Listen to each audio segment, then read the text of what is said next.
అందరికీ నమస్కారం. నా పేరు మాధురి. మీరు చూస్తుంది సుమన్ టీవీ నెట్వర్క్. ఈరోజు మనం డీటెయిల్డ్‌గా నరాల బలహీనత, నరాల వీక్‌నెస్ ఇలాంటివి చాలా రకాల సమస్యలు ఉంటూ ఉంటాయి. నరాల రిలేటెడ్‌గా. మరి వీటన్నిటి గురించి మనకి డీటెయిల్డ్‌గా ఎక్స్‌ప్లెయిన్ చేయడానికి మనతో పాటు ఉన్నారు హోమియో ఫిజిషియన్ డాక్టర్ చేతన్ గారు. నమస్కారం డాక్టర్ గారు. నమస్తే మేడం.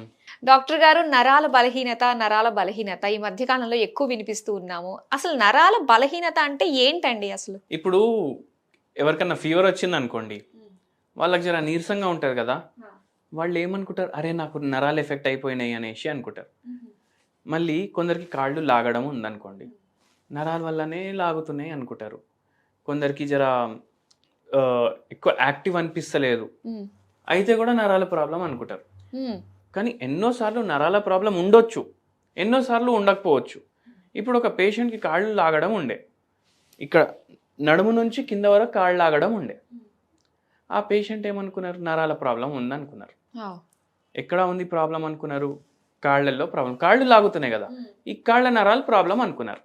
కానీ యాక్చువల్గా ఏం ప్రాబ్లం ఉండే తెలుసా, ఆ పేషెంట్కి లంబార్ రీజన్లో డిస్క్ బల్జెస్ అయినాయి, డీజనరేటివ్ చేంజెస్ అయినాయి. అయితే మెయిన్ నరం నడుములో ప్రాబ్లం ఉండే, దానివల్ల ఏమవుతుంది, అది స్పైనల్ కార్డ్ కంప్రెస్ అవుతుంది. ఆ కంప్రెస్ అవ్వడంతోటి ఈ కాళ్ళు మొత్తం లాగుతున్నాయి. కరెంట్ అయితే ఇడికెళ్ళే వస్తుంది కదా, నరాలు ఏం చేస్తాయి, బ్లడ్ క్యారీ చేయవు, ఇక్కడక్కడ ఓన్లీ కరెంట్ పాస్ చేస్తాయి. ఇప్పుడు మనం చేతులు ఊపడానికి కూడా, తినడానికి, మింగడానికి, ఇవన్నిటికీ నరాలు కరెక్ట్గా పనిచేయాలి. అయితే ఇది మొత్తం బాడీ మొత్తం దేని మీద నడుస్తుంది, కరెంట్ మీద నడుస్తుంది. ఇప్పుడు ఇక్కడ మెయిన్ నరం ప్రెస్ అవుతుందంటే సరిగా కరెంట్ ఏమో కాళ్ళ వరకు పాస్ అవుతలేదు. అయితే ఇప్పుడు పేషెంట్లు కొందరు అట్లా మిస్టేక్ చేసుకుంటారు, ఏంది కాళ్ళల్లో ఉంది ప్రాబ్లం అనుకుంటారు, కానీ యాక్చువల్ ప్రాబ్లం ఇక్కడ ఉంది. ఇప్పుడు ఈ చేతులు ఫింగర్ టిప్స్లో తిమ్మిర్లు వస్తాయి కదా, ప్రాబ్లం ఇక్కడ ఉండొచ్చు. షుగర్ వ్యాధి ఉందంటే ఇక్కడ పెరిఫరల్ న్యూరోపతి వల్ల ఇక్కడ ఉండొచ్చు, కానీ మాక్సిమం కేసెస్లో ఎక్కడ ఉంటుంది ప్రాబ్లం, మెడలో ఉంటుంది. ఎందుకంటే మెయిన్ నరం మెడలో ఉంది, అక్కడ కంప్రెషన్ వల్ల ఇక్కడ అవుతుంది. మళ్ళీ కొందరు పేషెంట్లు ఏమంటారు, మాకు చక్కర్లు వస్తున్నాయి అంటారు. మాకు చక్కర్లు వస్తున్నాయి అనేసి వాళ్ళు ఏమనుకుంటారు, ఏదో బ్రెయిన్లో ఏమైనా అయిపోయింది అనుకుంటారు. అది కూడా మెడలో ఒక్కొక్కసారి ప్రాబ్లం ఉంటుంది, ఒక్కొక్కసారి చెవిలో ప్రాబ్లం ఉంటుంది, దానివల్ల అట్లా చక్కర్లు రావడం ఉంటుంది, స్పాండిలోసిస్ అట్లా. మళ్ళీ ఒక విచిత్రం కేసు చెప్తాను మీకు. ఒక పేషెంట్కి ఫుల్ డే హెడేక్, ఏ మందు వేసుకున్నా తగ్గుతలేదు. అది హెడేక్ ఎందుకు అయింది తెలుసా మీకు? జనరల్గా పేషెంట్ ఏమనుకుంటుండే, నేను సరిగా పడుకుంటలేదు, నాకు మైగ్రేన్ అయిపోయింది, సైనస్ ఉంది, దానివల్ల హెడేక్. అట్లా రాలేదు. ఫేషియల్ నర్వ్ అనేసి ఒక నరం ఉంటుంది, ఫేషియల్ నర్వ్ అనేసి ఒక నరము ఇక్కడ ఫేస్ పైన పాస్ అవుతుంది. అయితే ఏమైందంటే విజ్డమ్ టూత్ ఉంటాయి, ఐడియా ఉందా మీకు? ఇక్కడ వెనకాల ఇక్కడ 2 పైన ఉంటాయి, 2 ఏమో కింద ఉంటాయి. అవి పీకేయాలి అనేసి వాళ్ళ డెంటిస్ట్ ఏమో సజెస్ట్ చేసిండ్రు. అవి పీకేసిండ్రు. అవి పీక్తే ఏమైందంటే ఈ ఫేషియల్ నర్వ్ ఉంటుంది కదా, దాని ఫైబర్లు, ఆ నరాల ఫైబర్లు ఇక్కడ సప్లై చేస్తుండే అనమాట, అవి ట్రిగర్ అయిపోయినాయి, అవి డ్యామేజ్ అయినాయి. అయితే ఆ పేషెంట్కి ట్రైజెమైనల్ న్యూరాలజీ అనేసి ఒక కండిషన్ అయింది, ఈ నరాలకి సంబంధించిందే. అంటే ఏమైపోతుంది దానివల్ల ఫుల్ డే హెడేక్ ఉంటుంది, ఇంకా భరించలేని ఈ తలనొప్పి ఉంటుంది. అయితే దానికి పర్మనెంట్ ట్రీట్మెంట్ కూడా లేదు వేరే దాంట్లో. హోమియోపతిలో చాలా మంచి ట్రీట్మెంట్ ఉంటుంది. వాళ్ళు ఏమంటారు, ఈ నరాన్ని కట్ చేసేద్దాం, మొత్తానికి కట్ చేసేస్తే ఇంకా మీకు హెడేక్ ఉండదు అంటారు. కానీ కొందరు మళ్ళీ స్పర్శ కూడా ఉండదు, తర్వాత కట్ చేస్తే ఈ సైడ్ స్పర్శ కూడా ఉండదు, ఐస్ కూడా ఎఫెక్ట్ అవ్వచ్చు, క్లోజ్ ఓపెన్ ప్రాబ్లం అవ్వచ్చు ఆపరేషన్ చేపిస్తే. అయితే మన దగ్గర వచ్చిండ్రు, మన దగ్గర హోమియోపతి మందులు వాడినరు, 1 year మందులు వాడినరు. ఫస్ట్ 4 monthsలో సిమ్టమ్స్ అన్ని డిసపియర్ అయిపోయినాయి, మెల్లమెల్లగా పూర్తిగా తగ్గిపోయింది.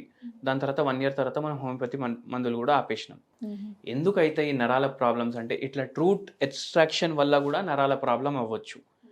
మళ్ళీ మనం పిల్లో సరిగా పెట్టుకోక, కొందరికి గట్టి పిల్లోలు కావాలి, అరే మాకు గట్టిది కావాలి లేకపోతే మాకు నిద్ర రాదు అంటారు. అట్లాంటి వాళ్ళకి కూడా అవుతుంది. ఇప్పుడు ఎన్నోసార్లు ఏమవుతుంది, స్ట్రెస్లో వెళ్ళిపోతాడు పేషెంట్, ఏం ఆలోచించినా ఒక సమాధానం రాదు ఆయనకు. అట్లాంటప్పుడు కూడా స్ట్రెస్ వల్ల కూడా ఒక్కొక్కసారి నరాల ప్రాబ్లం వస్తుంది, బీపీ వ్యాధి వల్ల వస్తుంది, బీపీ గోళీలు వేసుకోవడం వల్ల నరాల ప్రాబ్లం అవుతుంది. మళ్ళీ షుగర్ వ్యాధి, షుగర్ గోళీలు, దానివల్ల కూడా నరాలు ఎఫెక్ట్ అవుతాయి. అంటే ఇది పలానా ఏజ్ వాళ్ళకి మాత్రమే వస్తుంది అనుకోవడానికి లేదు. అయితే కాదు, లేదు, ఎవరికన్నా రావచ్చు. సో ఇప్పుడు ఒక సిండ్రోమ్ కూడా నడుస్తుంది, జీబీ సిండ్రోమ్ అనేసి, గలెన్ బార్ సిండ్రోమ్ అనేసి. ఇప్పుడు చాలా మందికి అది ఎఫెక్ట్ చేస్తుంది. అది కూడా నరాలనే ఎఫెక్ట్ చేస్తుంది. అంటే కరెంట్ పాస్ అవుతుంది కదా నరాలది, అది సరిగా పాస్ అవుతలేదు. ఎందుకంటే పేషెంట్ల మైలిన్ షీట్ డ్యామేజ్ అవుతుంది, ఆటో ఇమ్యూన్ డిసీజ్ లాగా వస్తుంది అనమాట. అంటే రీజన్ ఏంటంటారు ఈ డిసీజ్ రావడానికి? ఈ డిసీజ్ రావడానికి రీజన్ ఏంటంటే ఇప్పుడు కోవిడ్ తర్వాత, కోవిడ్లో మనం ట్రీట్మెంట్లు తీసుకున్నాం, స్టెరాయిడ్లు వేసుకున్నాం, వ్యాక్సిన్లు తీసుకున్నాం, మళ్ళీ కోవిడ్ తోటి మొత్తం డెత్ని చూసి మళ్ళీ రిటర్న్ వచ్చినాం. అవును. అయితే అట్లాంటి వల్ల బాడీలో ఏమేమి ఎఫెక్ట్లు అవుతున్నాయి ఇప్పుడు వరకు తెలియదు. ఇప్పుడు ఎట్లయిపోయిందంటే ఒక పేషెంట్కి ఇప్పుడు వెయిట్ లాస్ కోసం ఇంత బాధపడతారు కదా కొందరు, అరే వెయిట్ లాస్ అయితే లేదు, వెయిట్ లాస్ అయితే లేదు. 98 kgs ఉండే ఒక పేషెంట్ కోవిడ్ తర్వాత ఆయనకు నెలకు ఒకసారి జలుబు వస్తుంది, నెలకు ఒకసారి దగ్గు వస్తుంది.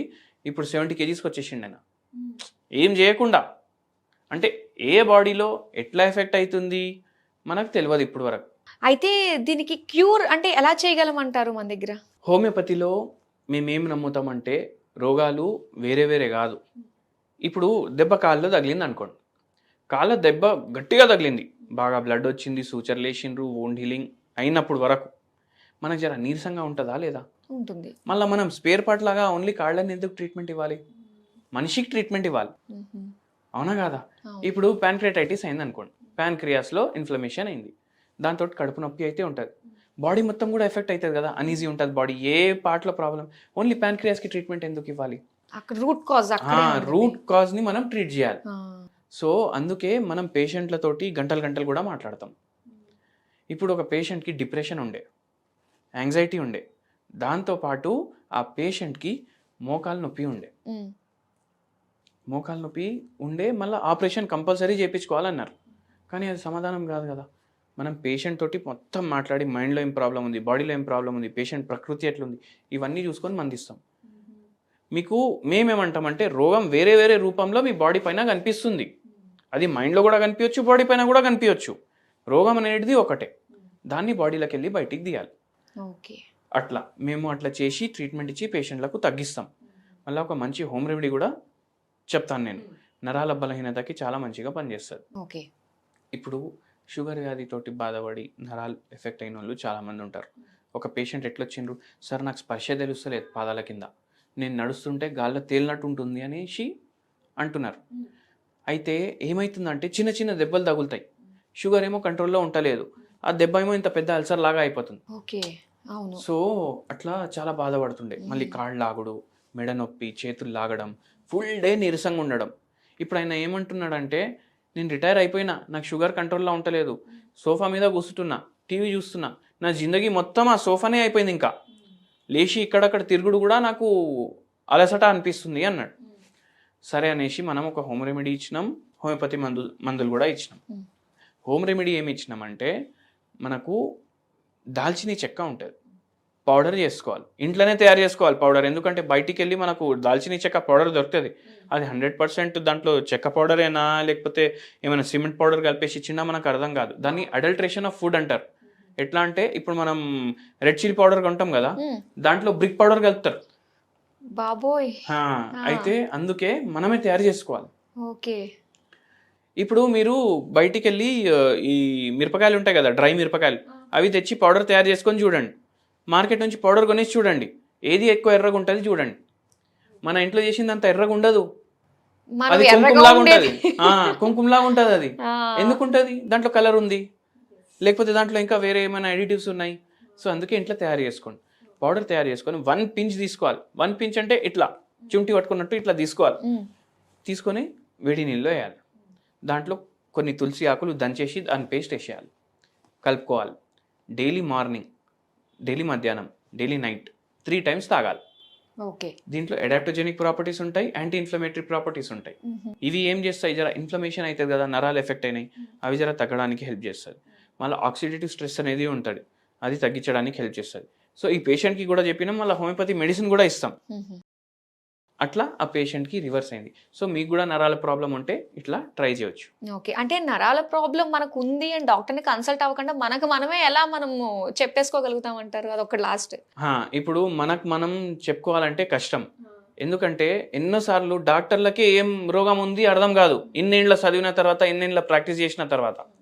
సో మీరు డెసిషన్కి రాకండి ఇంటికాడ ఉండి అరే నాకు కాళ్ళు లాగుతున్నాయి, నాకు నరాలు ఎఫెక్ట్ అయినాయి అనేసి అనుకోకండి. అది వెరికోస్ వెయిన్స్ కూడా ఉండొచ్చు కదా, ఓకే. అది మోకాలు నొప్పి వల్ల కూడా ఉండొచ్చు కదా, నరాల వల్లనే ఎందుకు అవుతుంది? సో అట్లా ఊహించుకోకండి. తలనొప్పి అయితే మైగ్రేన్ కూడా ఉండొచ్చు, నరాల వల్ల కూడా ఉండొచ్చు. సో ఒక్క కన్క్లూజన్కి రాకండి. Thank you so much doctor, చాలా డీటెయిల్గా తెలియజేసినందుకు ధన్యవాదాలు.